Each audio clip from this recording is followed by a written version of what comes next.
Breaking news. Boko Haram's activities linked to top army generals and politicians exposed as soldiers shoot. 10 innocent women.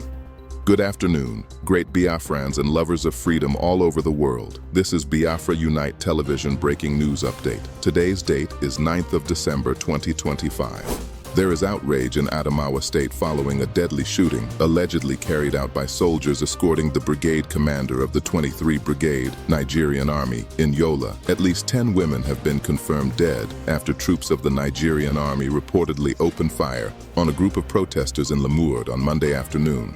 The shooting occurred at Riganj Junction, deepening tension in the area, already shaken by earlier attacks from suspected Chobo-speaking militia on multiple communities in Lamurde local government area. According to community sources, 12 women were initially shot. A prominent community leader, speaking with newsmen, said 10 died on the spot, while 5 others were rushed to Newman General Hospital. The leader, visibly emotional, said the survivors are battling for their lives as residents struggle to process the shock of the incident. Authorities have not yet issued an official statement, and investigations are expected to follow as public anger continues to mount in Lamurde. Multiple local sources say the women had gathered in protest over what they described as the severely delayed response of security forces. According to them, soldiers arrived in the affected communities hours after the suspected militia had carried out coordinated attacks and withdrawn without resistance. One resident told newsmen that the women were angry, frustrated, and tired of burying their own, adding that they were demanding accountability when soldiers allegedly opened fire.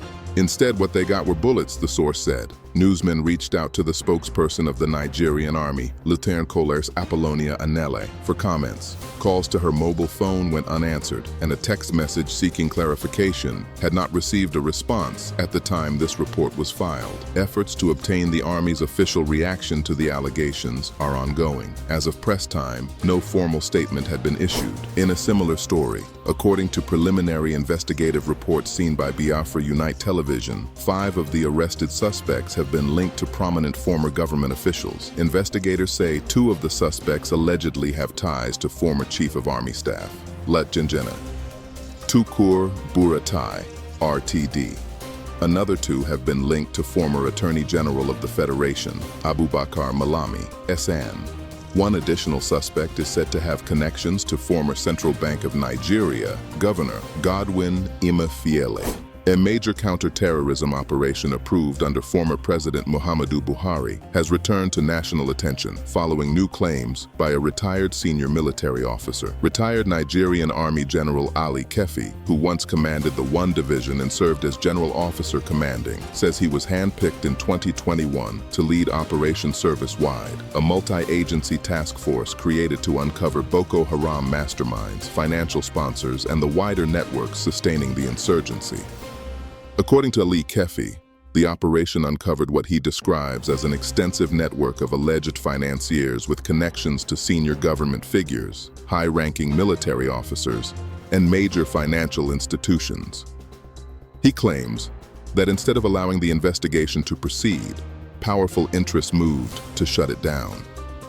The retired general alleges there was a coordinated effort to suppress the findings, shield influential individuals, and silence members of the investigative team. New information obtained by Biafra Unite Television indicates that Operation Servicewide, working closely with the Nigerian Financial Intelligence Unit, NFIU, carried out multiple high-profile arrests in March 2021. The arrests reportedly stem from detailed financial intelligence that traced suspicious money flows linked to terrorism financing. According to documents reviewed by newsmen, the findings were formally presented to then-President Muhammadu Buhari in September 2021 through the NFIU. Retired General Ali Kefi, who led the operation, says former Chief of Army Staff, General Farouk Yahaya, was a key participant in that briefing, though subsequent intelligence allegedly connected him to one of the arrested suspects. Ali Kefi alleges that 1 month after the presentation, events took a dramatic turn.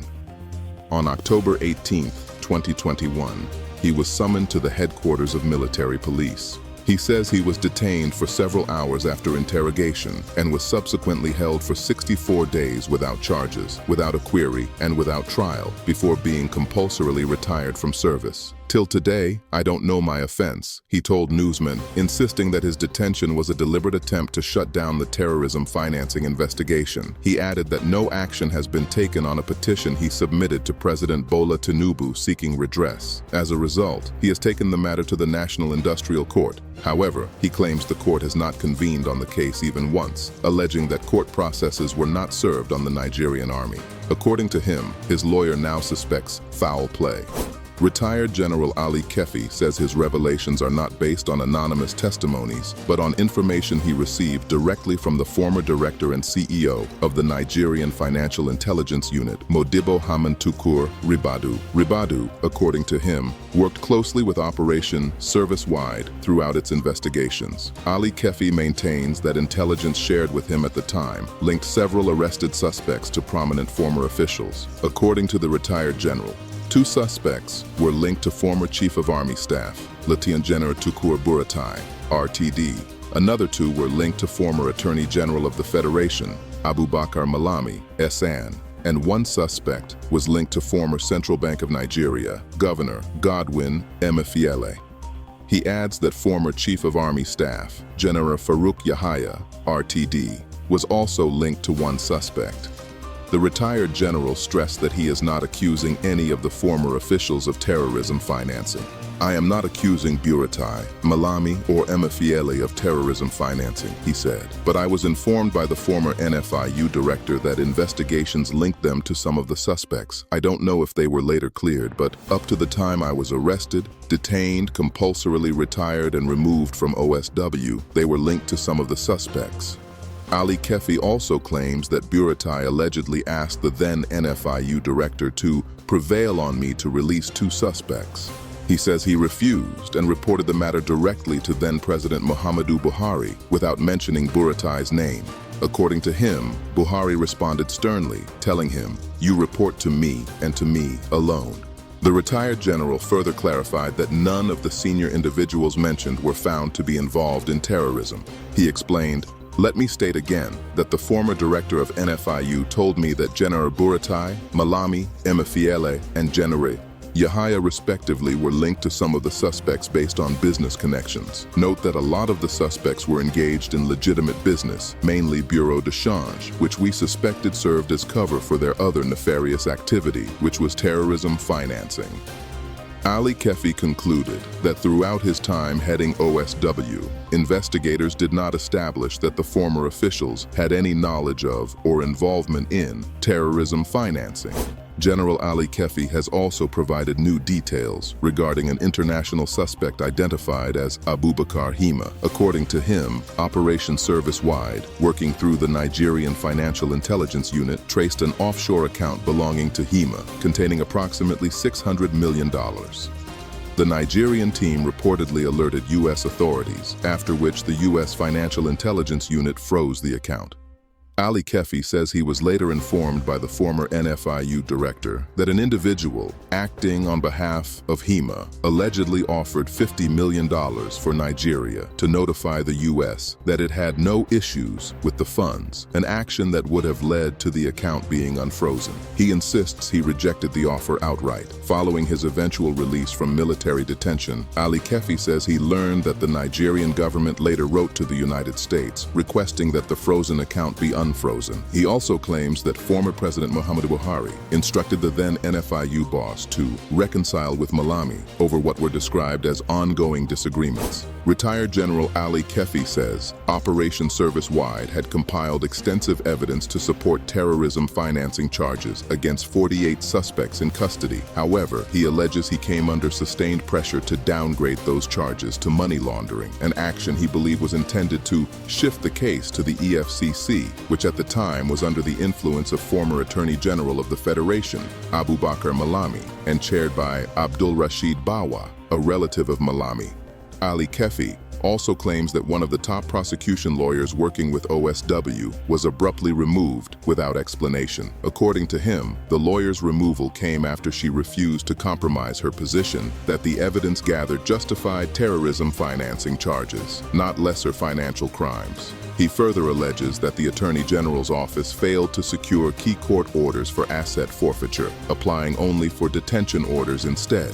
He says this contributed to what he describes as a deliberate effort by powerful officials to derail the investigation. The retired general maintains that after his release from detention, former NFIU director Modibo Hamon T3rr0r informed him that the Nigerian government had written to U.S. authorities requesting the unfreezing of the $600 million account linked to international suspect Abubakar Hima. He provided additional context in a written petition. Abubakar removed one of the top prosecution lawyers assisting OSW without any explanation. I later learned she refused to compromise her stance that we had sufficient evidence for terrorism financing charges against all 48 suspects. He added, I stated in my letter of redress that pressure was being mounted on me to build a case of money laundering, not terrorism financing.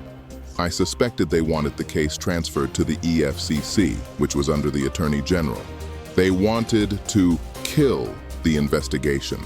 Ali Kefi alleges that his refusal to alter the charges, along with the firm stance of the AGF lawyer who was later removed, triggered a coordinated effort to remove him from OSW. He says this ultimately led to his arrest, detention, and compulsory retirement based on what he calls trumped-up allegations. General Ali Kefi says that immediately after his removal, detention, and compulsory retirement, Operation Servicewide was effectively shut down. According to him, the suspects arrested during the operation were eventually released, and none of the 20 top suspects, or any others, detained, were ever charged to court.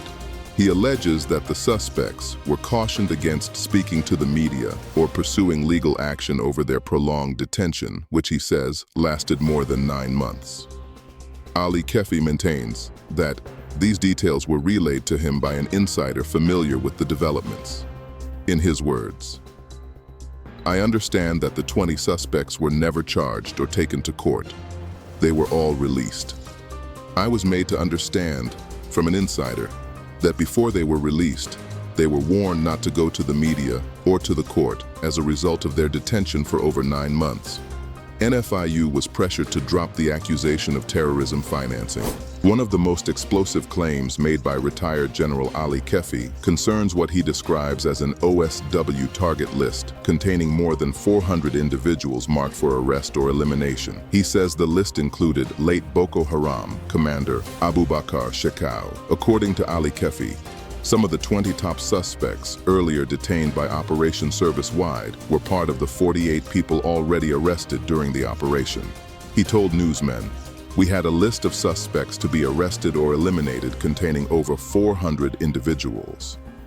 Shekau was in the list. Of course, we couldn't arrest Shekau, and so we engineered what happened to him. Ali Kefi did not provide further operational details, and the Nigerian military has not responded to the claim. The retired general also said the NFIU, EFCC, and the Office of the Attorney General are in the best position to confirm whether any funds traced to alleged terror financing suspects were recovered or later released. He maintains that his arrest, 64-day detention, and compulsory retirement were the direct consequences of resisting efforts to obstruct a terrorism financing investigation that, according to him, implicated some of Nigeria's most influential figures. Thanks for watching. Please stay tuned for more information.